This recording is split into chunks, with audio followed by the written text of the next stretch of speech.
You are prohibited from speaking with the novices at the Monastery of the Most Holy Trinity in Arlington.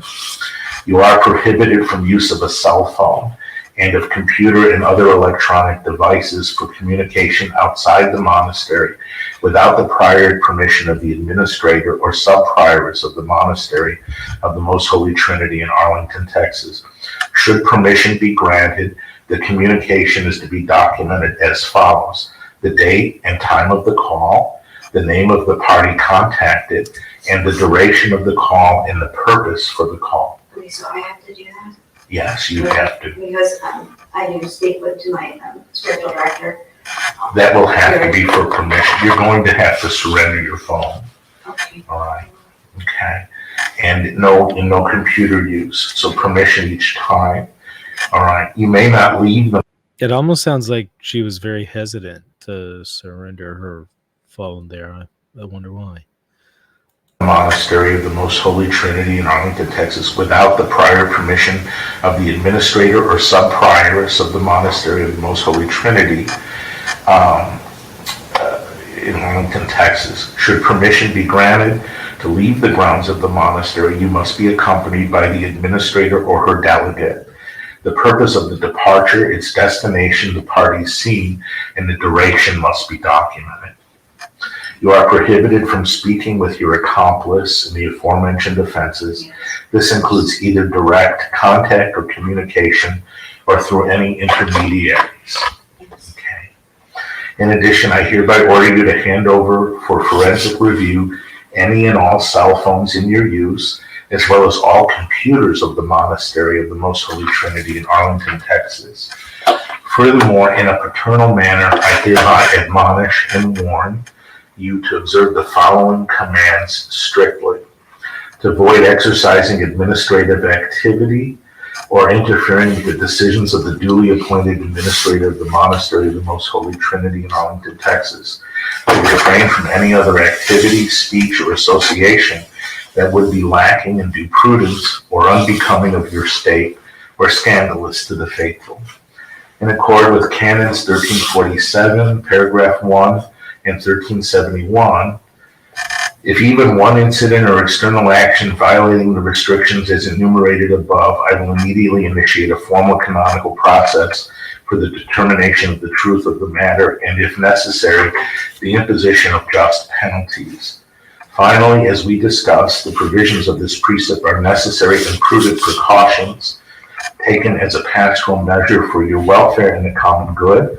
The precept shall remain in effect for the duration of your leave of absence, at which time it will be reviewed until renewed, revised, or revoked ad nutum episcopi. Against the provisions of this precept, you have the right to present recourse in accord with Canon 1734 and 1739. Given at the Chancery on my hand, Fort Worth, Texas, this 24th day of April. Okay, April 24th then. Okay. I have copies for you. What I would ask you to do, okay, is careful. If you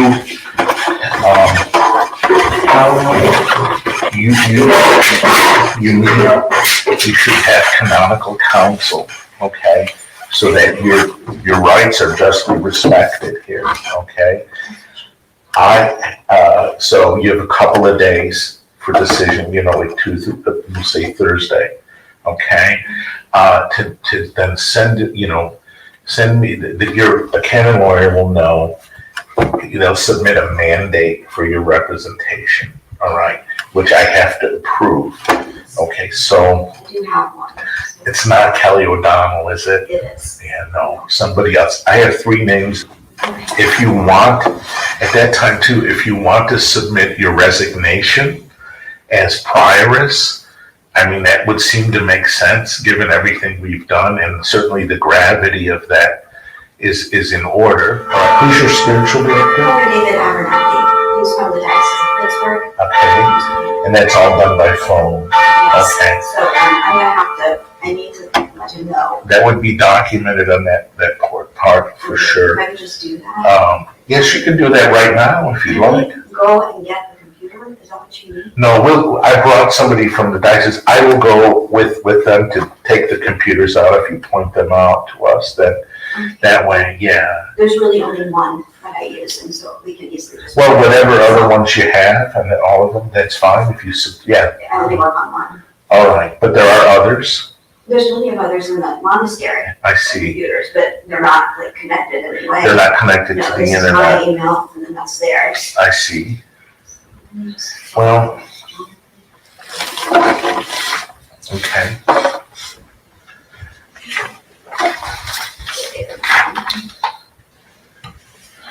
Mother, what did you just do with your phone when I was talking there? I was just looking to see a few things, because I know all these texts were coming in. Like what? I got a text from, well, one of them was just an order for a drip drop, and then Sister Josephine said, beg me for some toilet paper for the bathroom by the refectory. And she just said, I can't believe you have to go back tomorrow. That's to teach my tube out. I see. Who said, which sister Yes, said? Sister Josephine, the psychiatrist. Yeah. So that's all I was doing. And then I had one more checked. It was just this order for. Okay. You didn't delete anything? No issue. Okay. Sorry, I'm checking so bad. I understand. Sorry. I'm so sorry I sent a too. message to Father David that I won't be in contact with him for a while. I guess he could still speak with me since. That part was odd. So she goes for her phone, I guess, to check a text message, but for him it looked conspicuous. So he kind of had to ask, what were you doing with your phone just now? Are you sure you didn't delete anything? That's also odd. I mean, I wouldn't think that she would be checking her phone during this kind of discussion to just check a message. That sounds suspicious. So Reason in Theology is growing as a channel. As a result, there's been a number of increases in production costs. So if you're benefiting from RNT, I ask that you consider supporting the channel. You can help out by contributing to the Help RNT Grow fundraiser on GoFundMe. You could also consider becoming a member on Patreon at patreon.com/Reason in Theology, or become a channel member right here on YouTube. With either of these options, Patreon or a YouTube member, you'll get extra access to patron-only content. You can also donate directly to RNT at PayPal if you prefer that option. And you can find links to all of these resources and ways to support RNT in the show description. God bless. Hey, thanks for watching. Don't forget to hit the like button and the subscribe button. See you next time. God bless.